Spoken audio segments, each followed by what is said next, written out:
for one case, we're going to put every single text message, every single document, everything on a website for everyone in the public to read, come to their own conclusions, and they can determine whether or not there was sexual harassment here, there was a smear campaign, or there was retaliation, because we have proof and receipts that absolutely and unequivocally show this is not. Justin Baldoni has released additional footage, and the situation surrounding Blake continues to intensify.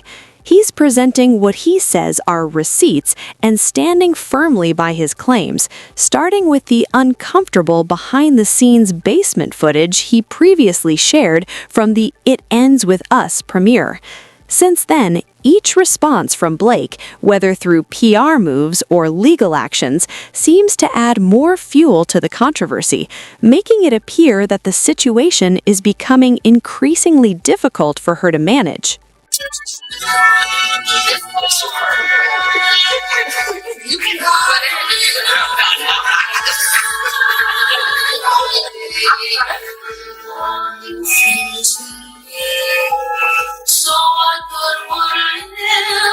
The other day, I shared a video breaking down Blake Lively's PR missteps since this whole situation began, and honestly, it's almost painful watching how much worse things have become. Instead of pausing to reassess, her PR and legal teams seem to be actively making decisions that deepen the problem, leaving her credibility in an increasingly fragile position. Public frustration has been building for a while, largely because Blake has developed a reputation for positioning herself as the victim whenever events don't align with her narrative, and this time audiences appear fed up. What may have started as an attempt to control the story or gain sympathy has spiraled into something far bigger than anticipated, especially since Justin Baldoni isn't staying silent. He's responding with documentation and evidence, exactly as his attorney Brian Friedman said he would, methodically challenging each allegation. What began with screenshots escalated to images and now culminated in full video footage that directly contradicts Blake's claims. First came the emotional voice note about being locked in a basement during the premiere, then a still image, and now unedited footage that provides full context. Blake had previously submitted muted clips as part of her lawsuit, claiming audio was absent due to background music requirements, leaving only her interpretation of events.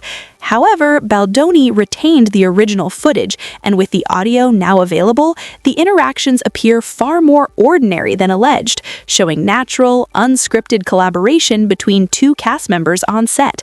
Rather than inappropriate behavior, the footage reflects creative discussion, likely influenced by Baldoni's dual role as actor and director. As more evidence emerges, the contrast between Blake's narrative and the documented reality grows sharper, and her version of events appears increasingly difficult to defend. With each release, her PR strategy seems to unravel in real time, and the unedited footage delivers a reality check that her carefully framed claims struggle to withstand.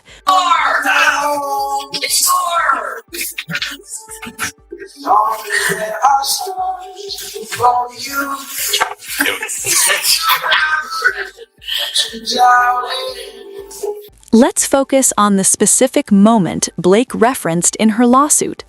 In the footage, Justin leans in and says, "I'm getting bearded on you today." To which Blake laughs and replies, "I'm probably getting spray tan on you." Justin then adds, "It smells so good," and Blake clarifies, "It's not that, it's my body makeup." When viewed in full, the exchange comes across as playful, lighthearted, and entirely within the context of a casual on-set interaction. There's nothing that appears inappropriate, and this brief moment alone illustrates how the situation can look dramatically different when seen in its entirety, highlighting the gap between her interpretation and what actually unfolded on set. Well,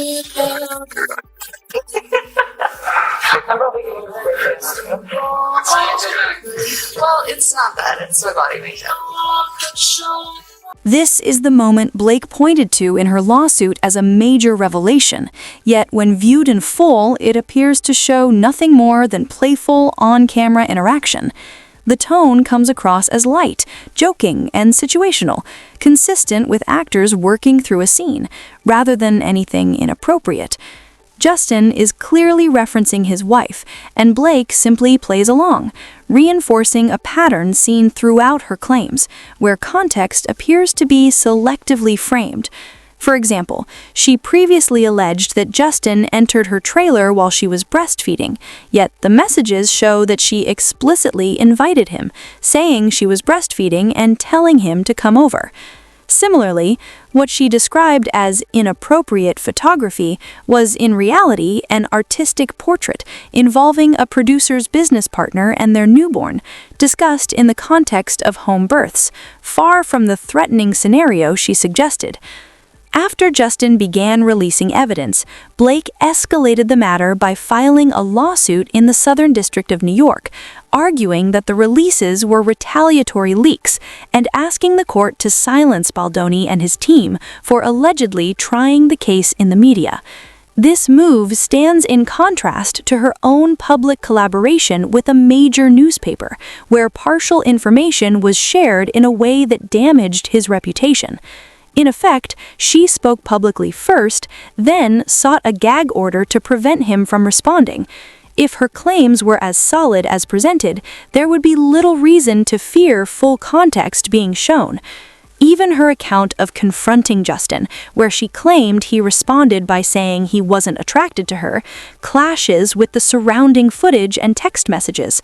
Again and again, interactions that appear professional, playful, or situational are recast as predatory once removed from their original context.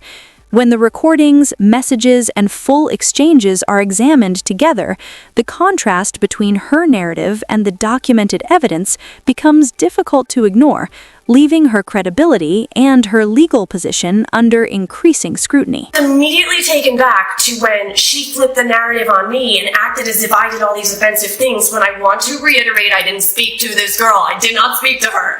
So this girl has a pattern of flipping the narrative, playing the victim, and then leveraging her status to actually bully and mistreat other people. So I've never heard of Justin Baldoni. I'm someone who, again, worked with Hollywood directors, never heard of this guy. This might have been his big break. And what I saw is her harassing him. Because again, usually it's the director that's the bigger dog on set. So yeah, they can harass their talent if they're like the much bigger name. But when you're the bigger name, you can have... Next, let's take a closer look at the remaining footage Blake has cited in her complaints and examine what it actually shows when viewed in full context. On Sebastian, on you. Yeah. We'll just do like our lips are right next to each other. Yeah. But I think you should start talking. Okay. Do you know what I mean? Yeah. Yeah. Okay, Renee. Still rolling. Don't give it to them. They want it. Don't give it to They them. score. Just keep restraint. Yeah. Score. Do a little bit of restraint. Ryan, come on back.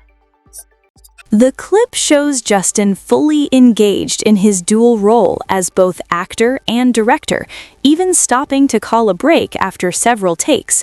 With footage like this providing clear context, Blake may need to reassess her approach, as the evidence does little to support her claims and instead raises serious challenges for her case. I think we got plenty. Yes. Slow motion. It's going to be a 7-minute reel. Additionally, viewers have pointed out that, contrary to claims that Blake appeared visibly uncomfortable, the footage shows her seeming relaxed and engaged. At one moment, she even jokes about Baldoni's large nose, prompting shared laughter between them.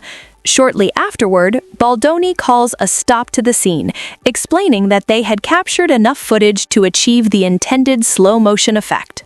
Noses. And my nose is so big. I was hoping that we could address this. It's not too late. Just gotta shut down. I'm gonna call an insurance month and just deal with that. Yeah. And then, That lighthearted exchange about Justin's nose has also drawn criticism, especially in light of Blake's claim that he body-shamed her by asking a trainer about her weight before a lifting scene. Context matters here. Justin's question appears to have been about safety, given the physical demands of the scene and his known back issues. Many observers have noted the irony that Blake framed his inquiry as inappropriate while openly joking about his appearance on set, a moment Justin laughed off but later cited in her broader allegations. Following the release of the footage, Blake's legal team responded by asserting that the videos actually support her claims, calling them misleading media stunts, and arguing that every frame corroborates her complaint. However, online reaction and commentary from industry observers have largely pushed back on that interpretation, noting that unscripted moments, physical closeness, and minor improvisation are common in emotional or intimate scenes, especially when both actors appear engaged and comfortable on camera. The footage repeatedly shows Blake laughing, participating fully, and matching the tone of the scene, while Justin remains focused on performance and direction, calling breaks when needed. Additional claims, such as allegations involving her trailer or inappropriate images, have similarly been challenged by text messages and contextual details that complicate her narrative. As a result, public opinion has increasingly shifted toward viewing the situation as a dispute over interpretation rather than misconduct, with Justin's releases reinforcing a portrayal of professionalism and Blake's claims facing growing scrutiny amid broader PR and legal fallout. A few times through Ryan on that film, and thought she seemed nice, and little did I know. Don't touch me. First up, let's talk about Anna Kendrick. You'd assume that after starring together in A Simple Favor, the two would have formed a close friendship, but that doesn't appear to be the case. Rumors have long suggested there was tension between Anna and Blake, with some tracing it back as far as 2016.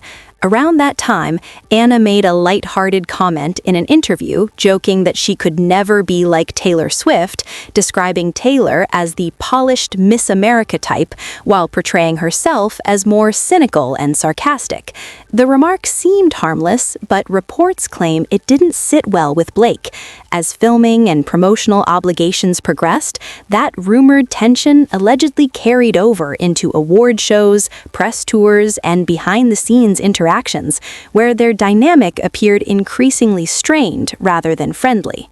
Some people, there's a couple people that have muted. Yeah. I think I'm just brunette because the books.